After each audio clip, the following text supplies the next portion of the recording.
Dans cette vidéo, je voudrais dégager quelques notions de base sur les périmètres et sur les aires. Je pense que tu as déjà entendu parler de tout ça, mais bon, ça ne sera pas inutile de se rafraîchir la mémoire, donc je vais reparler un petit peu rapidement de ça. Donc, je vais parler des périmètres, je vais en parler de ce côté-là, et puis je vais mettre tout ce qui concerne les aires de ce côté-là. Alors le périmètre d'une forme, d'une figure, ben, c'est tout simplement la longueur de son contour en fait. Donc si on peut très bien imaginer qu'on ait un champ par exemple et qu'on doive mettre une clôture tout autour. Donc là il va falloir mesurer par exemple avec un mètre ruban la distance de clôture qu'il va falloir avoir donc, pour faire tout le tour.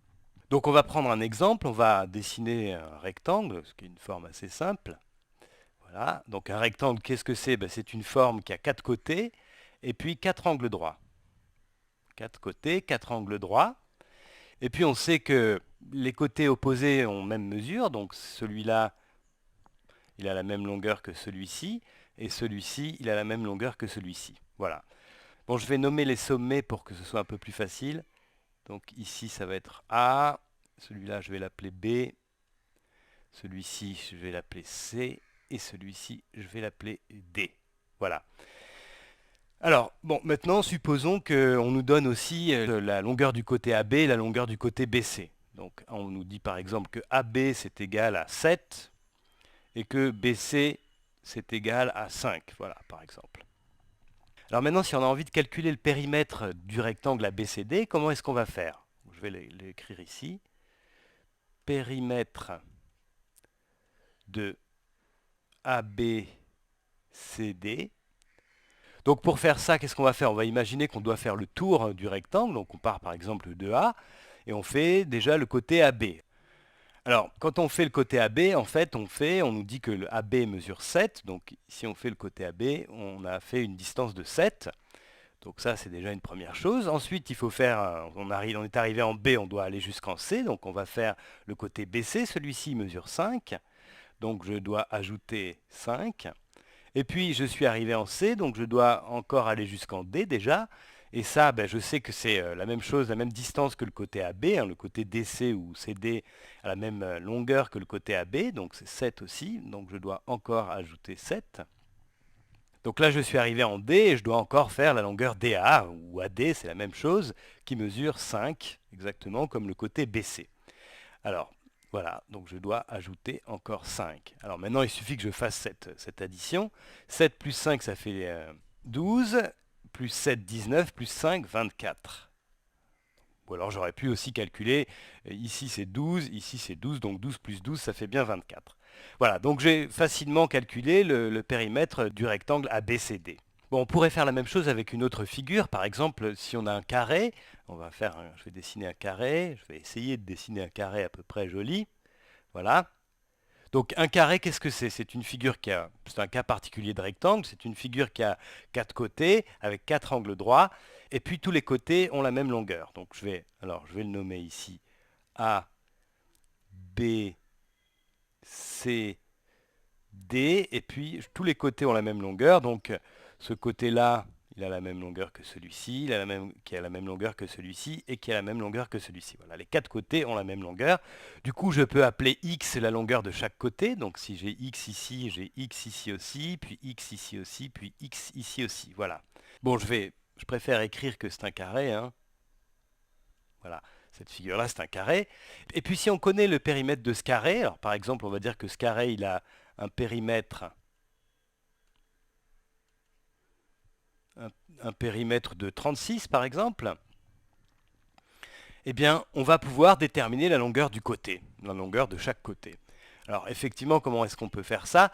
Ben, le périmètre du carré, ben, c'est cette longueur-là, plus cette longueur-là, plus cette longueur-là, plus cette longueur-là, c'est-à-dire x plus x plus x plus x, c'est-à-dire 4x. Donc, on sait que 4x est égal à 36. Donc, je vais écrire tout ça. Donc, le périmètre, c'est x plus x plus x plus x, c'est-à-dire 4x.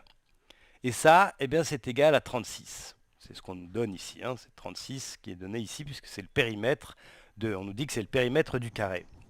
Alors, bon, ça, c'est une équation avec une seule inconnue qui est x. On pourrait la résoudre de tête hein, très facilement, mais bon, je vais le faire ici. On va diviser des deux côtés par par 4. Donc ça va nous donner 4x divisé par 4. Ça fait 36 divisé par 4, c'est-à-dire finalement x, 4x divisé par 4, ça fait x, et 36 divisé par 4, ça fait 9. Donc si on sait qu'un carré a un périmètre de 36, eh bien on peut en déduire que c'est un carré de 9 fois 9, de 9 par 9. Voilà, carré de côté, dont le côté mesure 9.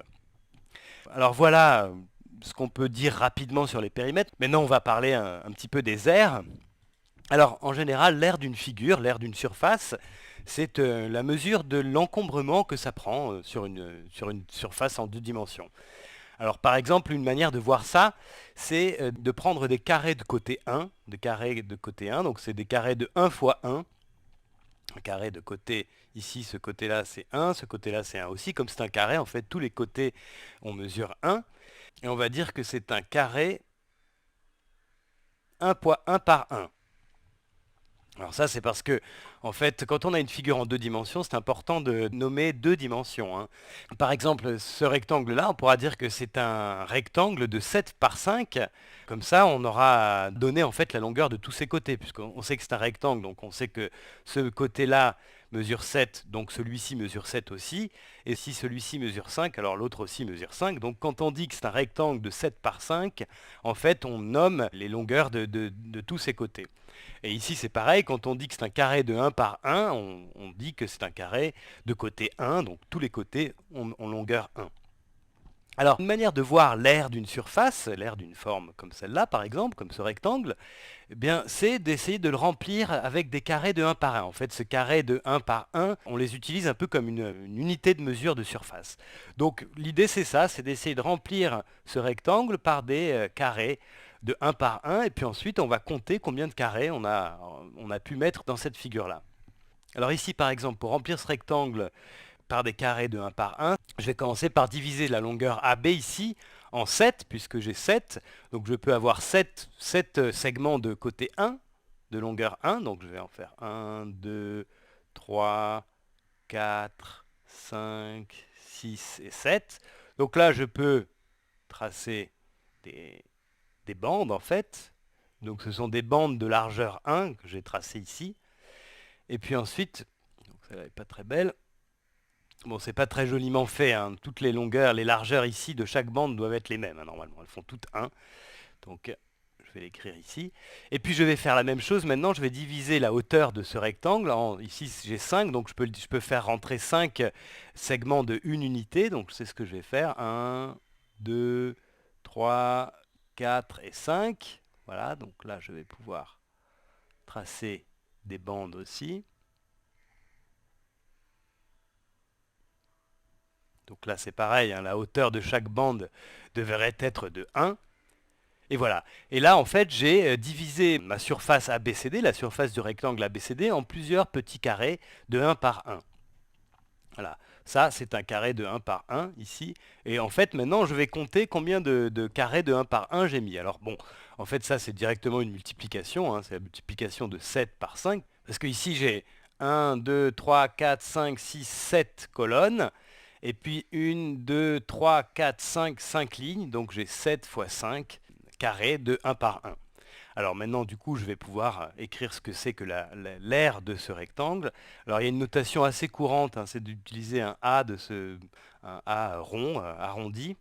Et puis on écrit ensuite le nom de la figure. L'aire de ABCD, eh bien ici, ça va être 7 fois 5, et donc ça fait 35. Et bon, ça rejoint assez bien ce que je disais tout à l'heure sur le nom de cette figure. On disait que c'est un rectangle de 7 par 5. Eh bien, son aire, c'est 7 fois 5, c'est-à-dire 35. Alors, la formule générale, du coup, pour obtenir l'aire d'un rectangle, par exemple, c'est tout simplement de multiplier une dimension par l'autre dimension. Donc, on a une figure en 2 dimensions et on fait la première dimension multipliée par la deuxième dimension et ça va nous donner l'aire de la figure, si c'est un rectangle. Alors, par exemple, si on a un rectangle de côté, alors je vais le faire comme ça, un côté mesure 1,5 et l'autre côté mesure 2, et bien en fait, l'aire de ce rectangle-là, ça sera 1,5 fois 2, donc 1,5 fois 2, ça fait 1, et effectivement ça, on peut le voir assez facilement, parce que si on dit que ce côté-là mesure 1,5, et bien ça veut dire qu'en fait, Selon cette dimension-là, on peut avoir seulement la moitié d'un carré. Donc ici, je peux dessiner un carré. Voilà. Mais là, j'aurai seulement la moitié d'un carré.